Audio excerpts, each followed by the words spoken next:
hapon, ako po si Ruth Cabal. Pasadahan na natin ang mga rumaratsyadang balita dito sa Frontline Express. Sunog na naman sa Tondo sa Maynila. Pangatlo na itong sunog na sumiklab sa lugar ngayong linggo. Naroon live si Gary De Leon. Gary, saang bahagi naman ngayon ng Tondo nagkasunog? Ruth, nandito ako sa Gate 52 ng Parola Compound dito sa Manila, kung saan nga naganap yung sunog kanina mag-aalas 11 ng umaga. No? Habang abala yung mga kababayan natin na maganda ng kanilang pananghalian, ay nagkaroon nga ng malaking sunog dito sa lugar. Sa ngayon ay nakikita nyo sa video kung gaano karami yung tao nagsisiksikan dito sa entrada ng Barangay 275 Zone 25 kung saan nga naganap yung sunog. Agad kumalat ang apoy dahil gawa sa light material sa mga bahay, hindi rin nakatulong ang masisikip na iskinita, lalong nagpahirap sa mga bumbero para apulihin ngayong apoy. Ang iba man nagkukumahog, magakot ng gamit, wala naman nang nagawang iba kundi panoorin na lang ang mga nasusunog nilang bahay. Ayon sa Bureau of Fire Protection, sa second floor sa isang bahay nagsimula ang sunog. Mag-aalauna naman ng ideklarang fire under control na yung sunog. Roots sa ngayon ay nagsasagawa ng clearing and mapping operation yung BFP at maya-maya hintayin natin kung kailan idedeklarang fire out yung sunog. Pero sa ngayon ay passable na nga itong lahat ng kalsada dito sa San Nicolas at naging silbing matinding traffic nga nangyari dito mula pa doon sa Road 10 hanggang dito sa San Nicolas. Mga sasakyan na pumapasok ay nagpaigpit at nagpatindi ng traffic sa mga truck na papasok sa lugar na ito. Sa ngayon, route ay inaasahan na naluluwag dahil binuksan na yung kalsada matapos nga ideklarang fire under control. Route. Gary, may datos na ba kung ilang pamilya ang apektado ng sunog dyan sa Parola? Roots sa ngayon, ang initial na binigay ng BFP ay 50, 50 pamilya yung naapektuhan ng sunog at 20 bahay yung initial na bilang na nasunog na bahay. Root. Isa pa, Gary, kasi ngayong linggo lang, pangatlong sunog na yan na sumiklab dyan sa Tondo. May sinabi ba ang Bureau of Fire Protection bakit tila sunod-sunod yung nangyayaring sunog dyan?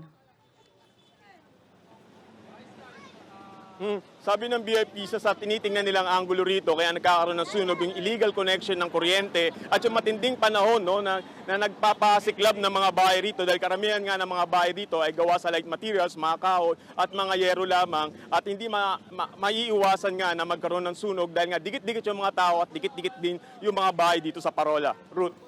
Kaya nga dapat mas maging maingat pa ang ating mga kapatid. Maraming salamat sa iyo, Gary De Leon. Asahan ang mas maraming joint maritime exercises sa pagitan ng Pilipinas, Amerika at Japan. Yan ang inanunsyo ng mga lider ng tatlong bansa sa makasaysayang trilateral summit kung saan nagpahayag sila ng pangamba sa mga aksyon ng China sa West Philippine Sea. Nasa frontline ng balitang yan, si Shaila Francisco. Mananatiling matatag ang pangako ng Amerika na dedepensa ng Pilipinas at Japan. Yan ang pagtitiyak ni US President Joe Biden sa Trilateral Leaders Summit sa White House na ginanap sa gitna ng lumalalang tensyon sa West Philippine Sea. Binigyan din ni Biden ang Mutual Defense Treaty ng Pilipinas at Estados Unidos kung saan dedepensa ng US ang Pilipinas laban sa kahit anong pag-atake. And I want to be clear, the United States defense commitments to Japan and to the Philippines are ironclad. They're ironclad. As I've said before, any attack on Philippine aircraft, vessels, or armed forces in the South China Sea would invoke our Mutual Defense Treaty. Aminado si Biden, Pangulong Bongbong Marcos at Japanese Prime Minister Fumio Kishida na nababahala na sila sa mga delikado at agresibong aksyon ng China sa West Philippine Sea. Kaya sa susunod na taon, plano nilang magsagawa ng ATSI trilateral exercises para paigtingin ang maritime cooperation. Para sa Pilipinas, umpisa pa lang ito ng mas lumalalim na alyansa ng tatlong bansa. This meeting can be just a beginning. Facing the complex challenges of our time requires concerted efforts on everyone's part, a dedication to a common purpose, and an unwavering commitment to the rules-based international order. Bukod sa maritime cooperation, magsasanib puwersa din ang tatlong bansa sa paglunsad ng Luzon Economic Corridor. Layo nitong ikonekta ang Subic Bay, Clark, Manila at Batangas at madagdagan ang investments para sa mga proyektong pang-infrastruktura. It means more jobs for people across the entire region. It means more investment in sectors critical to our future. clean energy, ports, railroads, agriculture, and much more. Tutulong din ang US at Japan pagdating sa sektor ng teknolohiya at clean energy, partikular sa pagtitiyak ng semiconductor supply chain at pagpapalawak ng telecommunication sa bansa. Makasaysayang maituturi ang Trilateral Summit sa pagitan ng US, Japan at Pilipinas dahil sa mga mabubuong kasunduan dito na magpapalakas ng relasyon ng mga bansa at magbibigay benepisyo sa mga residente nito. Pero kung gaano kabilis maisa sa katuparan ng mga kasunduan, yan ang ating aabangan. Nagbabalita mula sa Frontline, Shaila Francisco, News 5. Nagsalita na si dating Pangulong Rodrigo Duterte tungkol sa napaulat na gentleman's agreement niya raw kay Chinese President Xi Jinping tungkol sa West Philippine Sea. Kinumpirma niyang may verbal na kasunduan pero hindi raw ito sikreto. Git niya, wala siyang sinusukong teritoryo ng Pilipinas sa China. Sa press con, sabi ni Duterte kagabi sa Davao City, may usapan nga sila noon ni President Xi pero ito ay tungkol sa hindi pagdadala ng mga construction material sa BRP Sierra Madre na nakasadsad sa Ayungin Shoal. Gusto niya raw kasing matiyak na walang mangyayaring gera sa pagitan ng dalawang bansa. The only thing I remember was that status quo. That's the word, na walang galawan. No movement, no armed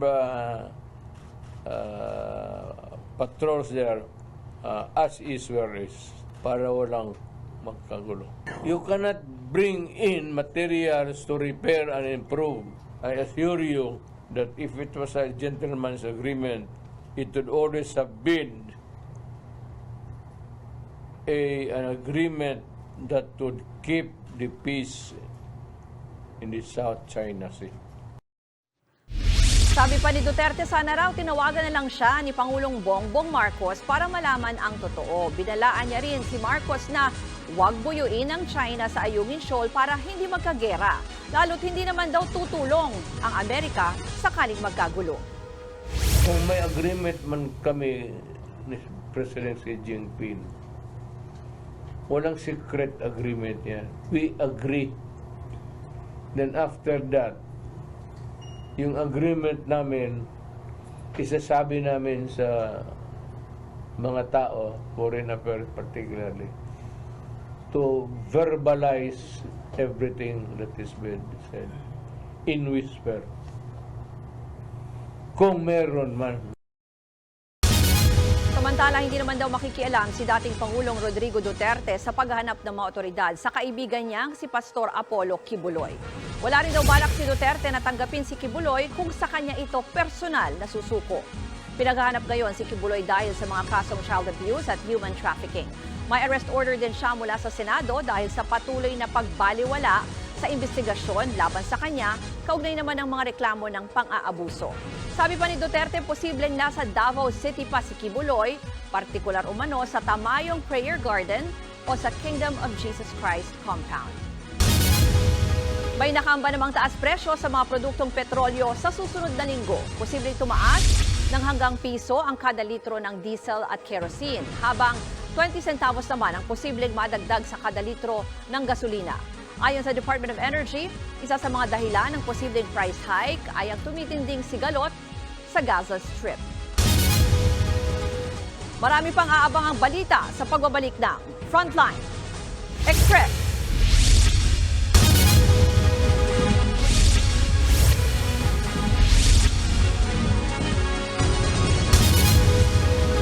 Humingi ng paumanhin si Senator Cheese Escudero matapos amining sa kanya naka-issue ang plakang 7 ng sasakyang nahuling dumaan sa EDSA bus lane kahapon.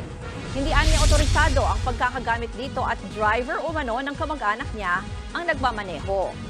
Pinapupunta din ni Escudero sa Land Transportation Office o LTO ang driver ng naturang SUV para harapin ang ginawang paglabag sa batas trapiko. Dagdag ng senador, ibabalik na raw niya sa LTO ang number 7 na plaka na nasangkot sa insidente. Para sa mga nagbabalak mamasyal dyan sa Batangas ngayong darating na weekend, hanggat maaari po ay magsuot ng face mask. Muli na naman kasing nagbuga ng usok ang Bulkang Taal pasado alas 5 kaninang umaga. Ayon sa FIVOX, umabot sa 2,400 meters ang taas ng usok. Nangyari ang phreatic eruption kapag umiinit ang tubig sa ilalim ng lupa na nadikit o lumapit sa magma. Babala ng PHIVOLCS, posibleng masundan pa ito ng mga phreatic activity pero malabo pa itong magbuga ng magma. Sa ngayon, nananatili sa Alert Level 1 ang Taal Volcano. Ibig sabihin, bawal pa rin lumapit sa Taal Volcano Island at sa Permanent Danger Zone ng bulkan.